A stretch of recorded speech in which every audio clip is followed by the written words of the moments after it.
ಎಲ್ಲರಿಗೂ ಇವತ್ತಿನ ದಿನವನ್ನು ನಾವು ಸಕಲೇಶ ಮಾದರಸರವರ ವಚನದೊಂದಿಗೆ ಪ್ರಾರಂಭಿಸೋಣ.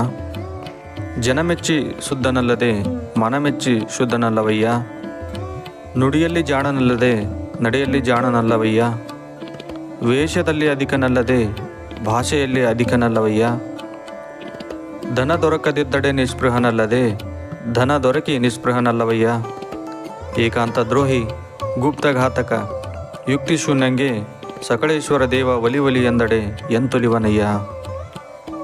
ಮನುಷ್ಯನ ವ್ಯಕ್ತಿತ್ವವನ್ನು ಹೊರಜಗತ್ತಿಗಿಂತ ಅವನ ಆತ್ಮಸಾಕ್ಷಿ ಮತ್ತು ನಡತೆಗಳೇ ನಿರ್ಧರಿಸಬೇಕೆಂಬ ಗಟ್ಟಿ ಆಶಯದ ವಚನವಿದು. ಸಕಳೇಶ ಮಾದರಸ ಇದನ್ನಿಲ್ಲಿ ಸೋದಾಹರಣವಾಗಿ ಪ್ರತಿಪಾದಿಸುತ್ತಾನೆ. ಒಬ್ಬ ವ್ಯಕ್ತಿಯ ಶುದ್ಧತೆಯನ್ನು ಜನರಿಗಿಂತ ಹೆಚ್ಚಾಗಿ ಆತನ ಮನಸ್ಸು ನಿರ್ಧರಿಸಬೇಕು. ಬರೀ ಮಾತಿನ ಜಾಣತನ ಸಾಲದು, ಅದು ನಡತೆಯಲ್ಲಿ ಬರಬೇಕು. ವೇಷದಲ್ಲಿ ದೊಡ್ಡವನ ಹಾಗೆ ವರ್ತಿಸದೆ ಚಾರಿತ್ರ್ಯದಲ್ಲಿ ದೊಡ್ಡವನಾಗಿರಬೇಕು ಮತ್ತು ಹಣವಿಲ್ಲದಾಗ ಅಲ್ಲ, ಹಣವಿದ್ದಾಗ ತ್ಯಾಗಿಯಾಗಬೇಕು ಎನ್ನುತ್ತಾನೆ ಆತ. ಏಕಾಂತ ದ್ರೋಹಿ, ಗುಪ್ತಘಾತಕ ಹಾಗೂ ಯುಕ್ತಿಶೂನ್ಯರನ್ನು ದೇವರು ಮೆಚ್ಚಲಾರ ಎಂಬುದು ಅವನ ಖಚಿತ ಅಭಿಪ್ರಾಯವಾಗಿದೆ.